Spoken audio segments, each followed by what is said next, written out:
నమస్కారం. ఈనాటి వార్తలకు స్వాగతం. అంతర్జాతీయ కార్మిక దినోత్సవం సందర్భంగా ఆంధ్రప్రదేశ్ అసంఘటిత రంగ కార్మికులకు ముఖ్యమంత్రి చంద్రబాబు నాయుడు భారీ కానుక ప్రకటించారు. కార్మికుల ఆదాయాన్ని రెట్టింపు చేయడమే లక్ష్యంగా లేబర్ అడ్డాలకు శ్రీకారం చుట్టారు. కృష్ణా జిల్లా పమ్మిడి ముక్కలలో జరిగిన పేదల సేవలో కార్యక్రమంలో పాల్గొన్న సీఎం కార్మికుల సంక్షేమం కోసం ప్రభుత్వం తీసుకున్న కీలక నిర్ణయాలను వివరించారు. మేడే వేళ ఏపీ ముఖ్యమంత్రి చంద్రబాబు నాయుడు రాష్ట్రంలోని కార్మికులకు తీపి కబురు అందించారు.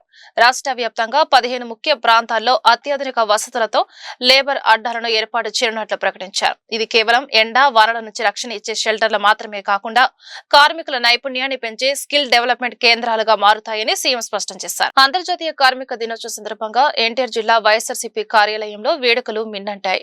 జిల్లా అధ్యక్షులు దేవినేని అవినాష్ ఆధ్వర్యంలో జరిగిన ఈ కార్యక్రమంలో రాష్ట్ర trade union president Punuru Gautam రెడ్డిలతో కలిసి పార్టీ శ్రేణులు ఘనంగా మేడేను నిర్వహించాయి. ఈ సందర్భంగా కార్మికుల శ్రమను కొనియాడుతూ అవినాష్ ఆసక్తికర వ్యాఖ్యలు చేశారు. విజయవాడలోని ఎన్టీఆర్ జిల్లా వైఎస్ఆర్సీపీ కార్యాలయం మేడే వేడుకలతో సందడిగా మారింది. జిల్లా అధ్యక్షులు దేవినేని అవినాష్, రాష్ట్ర trade union president Punuru Gautam Reddy ముఖ్య అతిథులుగా విచ్చేసి పార్టీ పతాకాన్ని ఆవిష్కరించారు.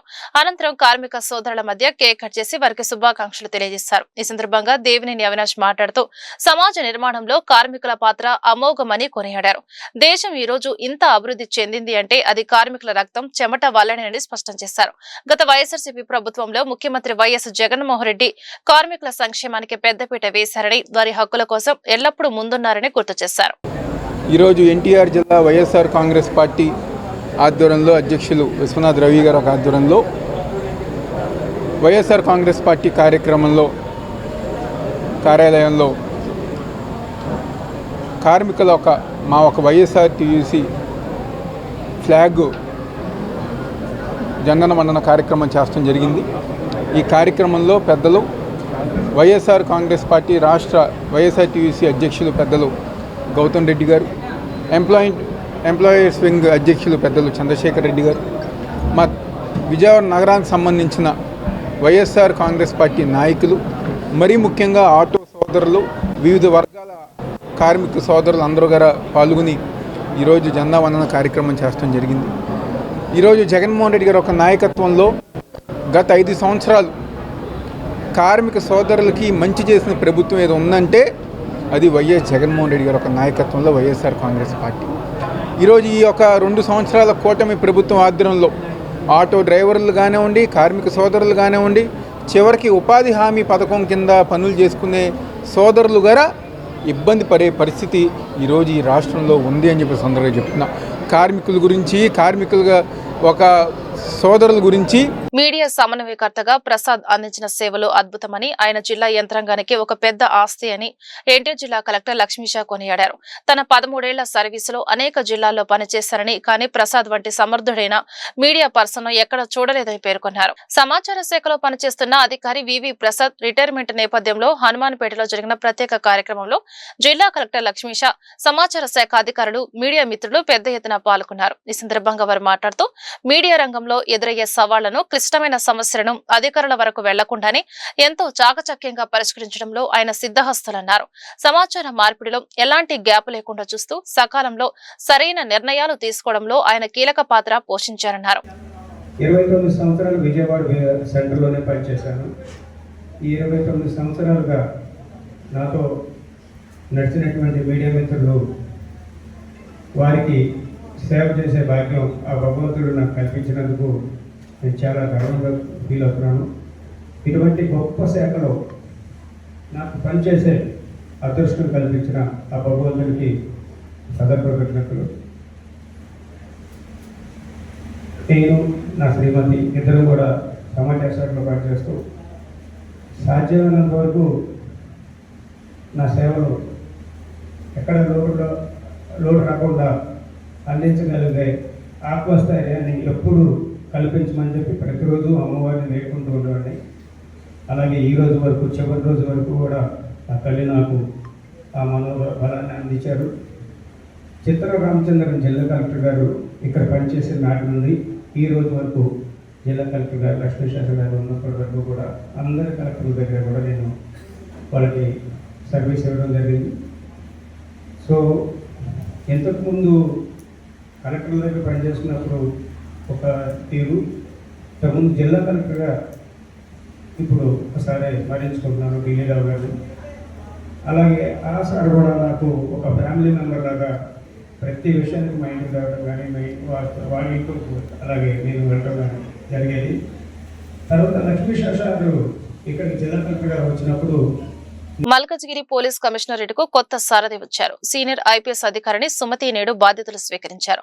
కమిషనరేట్ చరిత్రలో తొలి మహిళా కమిషనర్ గా బాధ్యతలు చేపట్టిన ఆమె శాంతి భద్రతల పరిరక్షణతో పాటు ట్రాఫిక్, సైబర్ క్రైమ్ నియంత్రణ లక్ష్యమని స్పష్టం చేశారు. మల్కజ్గిరి నూతన పోలీస్ కమిషనర్ గా సుమతి బాధ్యతలు స్వీకరించారు. ఈ సందర్భంగా ఆమె మాట్లాడుతూ మల్కజ్గిరి కమిషనరేట్ కు మంచి శాంతియుతమైన ప్రాంతంగా పేరుందని, ఆ పేరును నిలబెడతానని స్పష్టం చేశారు. ఈ కమిషనరేట్ కు మొదటి మహిళా కమిషనర్ గా నియమితులవడం పట్ల ఆమె హర్షం వ్యక్తం చేశారు. తనపై నమ్మకం ఉంచి ఈ బాధ్యతలు అప్పగించిన ప్రభుత్వానికి కృతజ్ఞతలు తెలిపారు.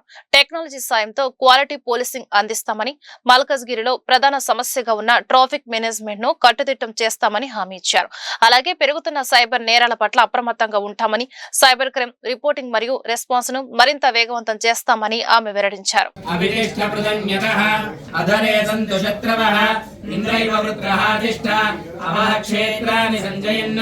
ఇంద్రయేణ మదీతరద ధ్రువం ధ్రువేణ హవిషా తస్మై దేవాభిబ్రవన్న అయం చ బ్రహ్మణస్పతి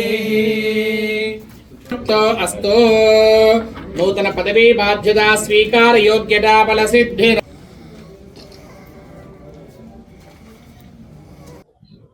అంటే మల్కాజ్గిరి భద్రతలో ఇవే భాగాలని నేను అనుకుంటున్నాను. ఫస్ట్ భద్రత అంటే ఇప్పుడు కన్వెన్షనల్ సెన్స్ లో ఏం లేదు భద్రత అనేది.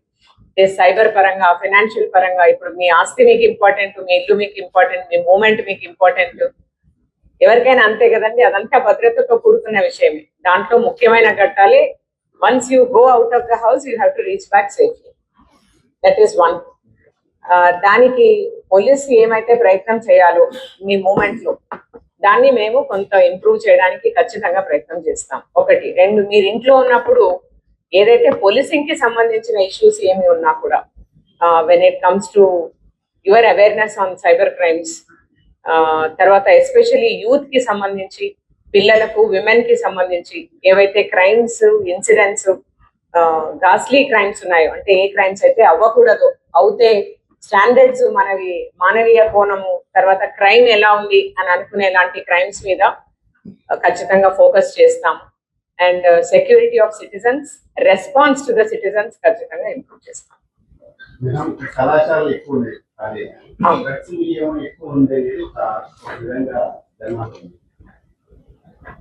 ఇది యూనివర్సల్ ఫినామినా అండి. అంటే ఒక మల్కాజ్గిరి కమిషనరేటే కాదు, కానీ మా కమిషనరేట్ లో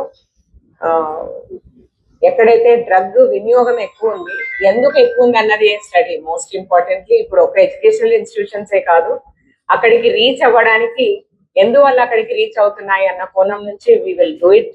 వి will improve whatever is being done. ఇప్పుడు ఆల్రెడీ చేసే విధానానికంటే దానికే నేను చెప్పాను, టెక్నాలజీ యాడ్ చేస్తాము, మోర్ ఎఫెక్టివ్ గా డ్రగ్స్ కంట్రోల్, నార్కోటిక్స్ కంట్రోల్ చేయడానికి ప్రయత్నం చేస్తాం. అదేనండి, when I said response system in the police station ఖచ్చితంగా ఇంప్రూవ్ చేస్తామంటే దాన్ని ఇంపార్షియల్ గా, అంటే ఎవరు ఎలా పనిచేస్తున్నారన్నది. ఏపీలో ఉచిత బస్సు ప్రయాణ పథకం ప్రయాణికుల మధ్య చిచ్చురేపుతుంది. కేవలం ఒక్క సీటు కోసం మహిళలు చుట్టూ పట్టుకుని కొట్టుకుంటున్న ఘటనలు ఆందోళన కలిగిస్తున్నాయి. తాజాగా విజయనగరం జిల్లాలో సీటు కోసం జరిగిన ఘర్షణలో ఏకంగా ఓ 14 ఏళ్ల బాలికకు తీవ్ర గాయాలయ్యాయి. విజయనగరం ఆర్టీసీ కాంప్లెక్స్ రణరంగంగా మారింది. బస్సు ఎక్కిన ఇద్దరు మహిళలు సీటు విషయంలో వాగ్వాదానికి దిగారు. సీటు నాదంటే నాది అంటూ మొదలైన గొడవ ఒకరిపై ఒకరు భౌతిక దాడులు చేసుకునే వరకు వెళ్ళింది. తోటి ప్రయాణికులు వారించిన వినకుండా వారు ప్రవర్తించిన తీరు చూసి అందరూ అవాక్కయ్యారు. ఇదిలా ఉంటే బొబ్బిలి సమీపంలో జరిగిన మరో ఘటన పెను విషాదాన్ని నింపింది. ఇక్కడ కూడా బస్సులో సీటు కోసం మహిళలు ఘర్షణ పడ్డారు. ఈ క్రమంలో జరిగిన తోపులాటలో బెజ్జుపల్లి భార్గవి అనే 14 ఏళ్ల బాలిక తీవ్రంగా గాయపడింది. బాలిక పరిస్థితి విషమంగా ఉండటంతో స్థానికులు వెంటనే ఆమెను విజయనగర ప్రభుత్వ ఆసుపత్రికి తరలించారు. రాష్ట్రంలో ఉచిత బస్సు పథకం అమలులోకి వచ్చినప్పటి నుంచి బస్సుల రద్దీ అదుపు తప్పింది. తగినన్ని బస్సులు లేకపోవడం, ఉన్న సీట్ల కోసం ప్రయాణికులు ఇలా దాడులకు తెగబడడంపై సర్వత్రా విమర్శలు వ్యక్తమవుతున్నాయి. ఆంధ్రప్రదేశ్ వ్యాప్తంగా ఎన్టీఆర్ భరోసా పింఛన్ల పంపిణీ కార్యక్రమం పండుగలా కొనసాగుతుంది. విజయవాడ సెంట్రల్ నియోజకవర్గంలో ప్రభుత్వ విప్ ఎమ్మెల్యే బోండా ఉమామహేశ్వరరావు స్వయంగా లబ్ధిదారుల ఇళ్ల వద్దకు వెళ్లి పింఛన్లను అందజేశారు. నిబద్ధతతో కూడిన పాలన అంటే ఇదేనని ఆయన ఈ సందర్భంగా స్పష్టం చేశారు. విజయవాడ సెంట్రల్ నియోజకవర్గంలో ఎమ్మెల్యే బోండా ఉమామహేశ్వరరావు పింఛన్ల పంపిణీలో చురుగ్గా పాల్గొన్నారు. 62వ డివిజన్ పాయకాపురం భగీరథ కాలనీతో పాటు 58వ డివిజన్ సింగ్ నగర్ ప్రాంతాల్లో ఆయన పర్యటించారు. నడవలేని స్థితిలో ఉన్న వృద్ధులకు, బెడ్ రెడ్డన్ బాధితులకు వారి ఇళ్ల వద్దకు వెళ్లి స్వయంగా ఎమ్మెల్యే పింఛన్ నగదును అందజేశారు. ప్రభుత్వంపై ప్రజల్లో పెరుగుతున్న విశ్వాసానికి ఈ పారదర్శక పంపిణీ విధానమే నిదర్శనమని ఆయన పేర్కొన్నారు. వితంతువులకి, వికలాంగులకి, బెడ్ రీడన్ వాళ్ళకి, తలసేమియా వాళ్ళకి పింఛన్లు ఇంటికెళ్ళి అందిస్తూ ఉన్నాం. సంతోషం వ్యక్తం చేస్తూ ఉన్నారు ప్రజలందరూ కూడా. 200 రూపాయలు ఉన్న పింఛన్ని ఇవాళ 4000 పెంచింది తెలుగుదేశం ప్రభుత్వం. అంతేకాకుండా ఇంటింటికి వెళ్ళి ఇవ్వటం వల్ల సంతోషం వ్యక్తం చేస్తూ ఉన్నారు. గతంలో 3000 ఉన్నటువంటి వికలాంగుల పింఛను ఇవాళ 6000 చేయటం వల్ల వికలాంగులకు భద్రత, భరోసా పెరిగింది. అంతేకాకుండా బెడ్ రీడన్ ఉన్న వాళ్ళకి 10,000, తలసేమియా వాళ్ళకి, కిడ్నీ వ్యాధులు ఉన్న వాళ్ళకి 15,000, 10,000 అలా ఇస్తూ ఉన్నాం. ఈ రకంగా పేద వర్గాలకి ఆర్థిక పరిస్థితులు ఇబ్బందులైనా గత 20 నెలల్లో దాదాపు ఇప్పటికే 70,000 కోట్లు పేదలకి పెన్షన్ల రూపంలో అందచేయడం జరిగింది. సంతోషంగా ఉంది. ఎంత భారమైనా, ఎంత కష్టమైనా, ఎన్ని ఇబ్బందులు వచ్చినా పేద వర్గాలకి, పేద ప్రజలకి అండగా ఉండటంలో ఏ లోటు జరగకూడదనేది ఈ ప్రభుత్వం యొక్క ముఖ్య ఉద్దేశం. దానికి ముందుకి వెళ్తాం. ఆసరాగా అన్ని రకాలుగా అండగా ఉంటాం పేదవాళ్ళకి.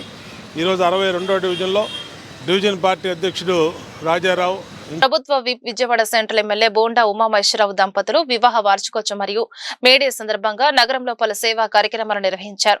డొక్కా సీతమ్మ చారిటబుల్ ట్రస్ట్ ఆధ్వర్యంలో పైపుల రోడ్డు సెంటర్ వద్ద శ్రమజీవులకు చల్లని సుగంధి సోడాను పంపిణీ చేశారు. విజయవాడ సెంట్రల్ ఎమ్మెల్యే బోండా ఉమామహేశ్వరరావు వివాహ వార్షికోత్సవ వేడుకలను డొక్కా సీతమ్మ చారిటబుల్ ట్రస్ట్ వినూత్నంగా నిర్వహించింది. మేడే సందర్భంగా ఎండలను సైతం లెక్క చేయకుండా కష్టపడే శ్రమజీవులకు అండగా నిలవాలనే ఉద్దేశంతో పైపుల రోడ్డు సెంటర్, ఆంజనేయ స్వామి టెంపుల్ వద్ద ప్రత్యేక చలివేంద్రాన్ని ఏర్పాటు చేశారు. ఈ సందర్భంగా శ్రమజీవులకు, బాటసారులకు చల్లని సుగంధి సోడాను పంపిణీ చేశారు. డొక్కా సీతమ్మ చారిటబుల్ ట్రస్ట్ వ్యవస్థాపకురాలు, సెంట్రల్ మహిళా అధికార ప్రతినిధి అవుటుపల్లి విజయకుమారి నేతృత్వంలో ఈ కార్యక్రమం జరిగింది. ఎండనక వాననక కష్టపడే కార్మికులకు ఈ వేసవిలో కాస్త ఉపశమనం కలిగించాలనే సంకల్పంతో ఈ పంపిణీ చేపట్టినట్లు నిర్వాహకులు తెలిపారు. ఈ కార్యక్రమంలో సంసాని విజయలక్ష్మి, గుబ్బల జ్యోతీశ్వరి, దాసరి ప్రశాంతి, మల్లెంపాటి శ్రీనివాస్, జార్జ్, పవన్ తదితరులు పాల్గొని సేవా కార్యక్రమాన్ని విజయవంతం చేశారు. గతంలో పోరాడి సాధించుకున్న 8 గంటల పని దినాన్ని చంద్రబాబు ప్రభుత్వం 12 గంటలకు పెంచడాన్ని సిఐటియు రాష్ట్ర కార్యదర్శి వివి నాగేశ్వరరావు తీవ్రంగా వ్యతిరేకించారు. కేంద్ర ప్రభుత్వం తెచ్చిన లేబర్ కోడ్లు, రాష్ట్ర ప్రభుత్వం జారీ చేసిన జీవో నెంబర్ 5 వెంటనే రద్దు చేయాలని కేంద్ర రాష్ట్ర ప్రభుత్వాలను డిమాండ్ చేశారు. ప్రపంచ కార్మికుల దినోత్సవం మీడియా సందర్భంగా బీసెంట్ రోడ్ లో సిఐటియు ఆధ్వర్యంలో వేడుకలు ఘనంగా జరిగాయి. వేడుకలలో సిపిఎం నాయకులు సిహెచ్ బాబురావు, దోనిపుడి కాశీనాథ్, వివి నాగేశ్వరరావు తదితరులు పాల్గొని జెండా ఆవిష్కరించారు. అనంతరం వారు మాట్లాడుతూ విజయవాడ నగరంలో అత్యంత ఉత్సాహపూరిత వాతావరణంలో కార్మికులు మేడే వేడుకలను జరుపుకున్నారు. సామ్రాజ్యవాదానికి, కార్పొరేట్ విధానాలకు వ్యతిరేకంగా కార్మిక వర్గం ఐక్యంగా పోరాడాల్సిన అవసరం ఉందన్నారు. కార్మికుల కష్టార్జితం పైన దేశ ఆర్థిక వ్యవస్థ నిలబడి ఉందని, వారి సంక్షేమమే తెలుగుదేశం పార్టీ ధ్యేయమని టీడీపీ యువ నాయకులు గద్దె క్రాంతి కుమార్ అన్నారు. మేడే సందర్భంగా విజయవాడ లబ్బిపేటలో జరిగిన వేడుకల్లో ఆయన పాల్గొన్నారు. అమరావతి నిర్మాణ పనుల పునరుద్ధరణతో కార్మికుల జీవితాల్లో మళ్లీ వెలుగులు వస్తాయని ఆయన ధీమా వ్యక్తం చేశారు. ప్రపంచవ్యాప్తంగా ఈరోజు 140వ మేడే కార్మిక వర్గం జరుపుకుంటోంది. మేడే సందర్భంగా కార్మిక వర్గానికి సిఐటియు ఏపీ కమిటీ శుభాకాంక్షలు తెలియజేస్తోంది. ఈ మేడే సందర్భంగా రాబోయే కాలంలో కేంద్ర రాష్ట్ర ప్రభుత్వాలు అవలంబిస్తున్న కార్మిక ప్రజా వ్యతిరేక విధానాలని నిరసిస్తూ పోరాటాలకి సన్నద్ధం కమ్మని చెప్పి కార్మిక వర్గానికి సిఐటియు ఏపీ కమిటీ పిలిపిస్తోంది. అనేక సంవత్సరాలుగా పోరాడి సాధించుకున్న చట్టాలను 4 లేబర్ కోడ్లుగా మార్చారు. ఈరోజు పని గంటల మీద, వేతనాల మీద, సమ్మె హక్కు మీద, సంఘం పెట్టుకునే హక్కు మీద కూడా పాలకులు దాడి చేస్తున్నారు. వీటికి వ్యతిరేకంగా లేబర్ కోడ్లను ఉపసంహరించుకునే వరకు కార్మిక వర్గం పోరాటానికి సన్నద్ధం అవుతుందని చెప్పి మేము ఈ ప్రభుత్వానికి హెచ్చరిక చేస్తున్నాం. పెట్టుబడిదారుల సంక్షేమం కాదు, ఈ సమాజంలో సంపద సృష్టిస్తున్న కార్మిక వర్గ ప్రయోజనాల కోసం పాలకులు పనిచేయాలి. లేకుంటే గనక భవిష్యత్తులో వాళ్ళకి తగిన మూల్యం చెల్లించుకోవాల్సి వస్తుందని చెప్పి హెచ్చరిక చేస్తోంది. ప్రపంచ కార్మిక దీక్షా దినం మేడే ఈరోజు ప్రపంచవ్యాపితంగా, దేశవ్యాపితంగా, రాష్ట్రవ్యాపితంగా జరుగుతూ ఉన్నటువంటి మే దినోత్సవ వేడుకల్లో భాగంగా ఈరోజు విజయవాడ నగరంలో కూడా చాలా పెద్ద ఎత్తున కార్మిక వర్గం మే దినోత్సవ వేడుకలు జరుపుకుంటా ఉంది.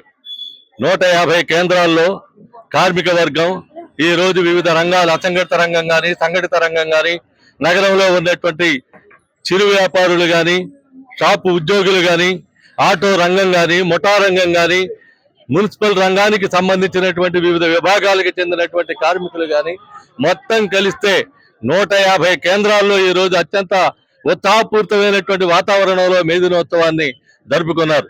ఈ మే దినోత్సవ ప్రాముఖ్యత గతంలో 8 గంటల పనిదినం కోసం పోరాడినటువంటి అమరవీరుల స్ఫూర్తితో తిరిగి మళ్ళీ 12 గంటల పనిదినాన్ని పెట్టినటువంటి చంద్రబాబు నాయుడు విధానాలకు వ్యతిరేకంగా సాగే ఈ ఉద్యమంలో భాగస్వాములు కావడమే ఈ మే దినోత్సవం యొక్క ప్రతిజ్ఞాధనంగా కార్మిక వర్గం భావిస్తా ఉంది. అంతేకాదు జీవో నెంబర్ 5 ప్రకారం 24 గంటలు ఫ్యాక్టరీలు, పరిశ్రమలు మొత్తం అన్ని తెరిచుంచాలి.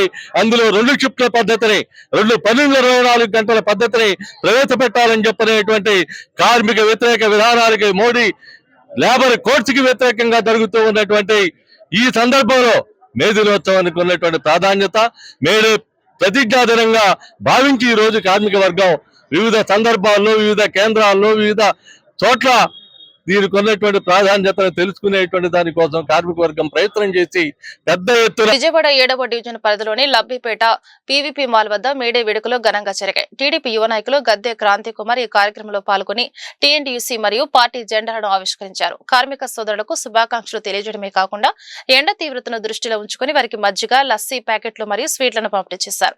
ఈ సందర్భంగా గద్దె క్రాంతి కుమార్ మాట్లాడుతూ గత ప్రభుత్వం అమరావతి పనులను నిలిపివేసి కార్మికుల పొట్ట కొట్టిందని మండిపడ్డారు. చంద్రబాబు నాయుడు నేతృత్వంలోని కూటమి ప్రభుత్వం మళ్లీ పనులను వేగవంతం చేసిందని, దీనివల్ల వేలాది మంది కార్మికులకు ఉపాధి దొరుకుతోందని చెప్పారు. నగరంలో పెరుగుతున్న దోమల సమస్యను నియంత్రించేందుకు ప్రతి ఇంట్లో ఫ్రైడేను డ్రైడేగా పాటించాలని విజయవాడ నగరపాలక సంస్థ బయాలజిస్ట్ వి కామేశ్వరరావు అన్నారు.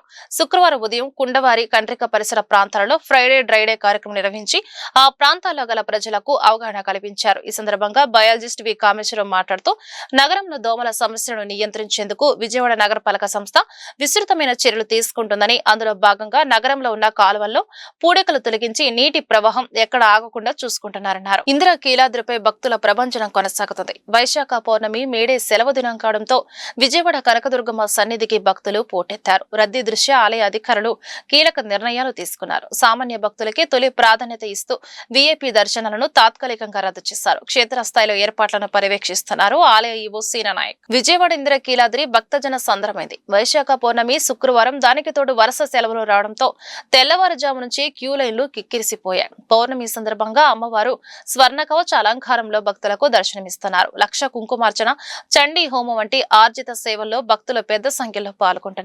పెరిగిన రద్దీని దృష్టిలో ఉంచుకొని ఆలయ ఈవో వికే సీనా నాయక్ దర్శన వేళల్లో మార్పులు చేశారు. ఉదయం 9:30 నుంచి 500 ప్రత్యేక దర్శనం టికెట్లను నిలిపివేశారు. అంతరాలయం దర్శనాలను కూడా పూర్తిగా రద్దు చేసి కేవలం లఘు దర్శనానికి అనుమతిస్తున్నారు.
ఈ వార్తలు ఇంతటితో సమాప్తం. నమస్కారం.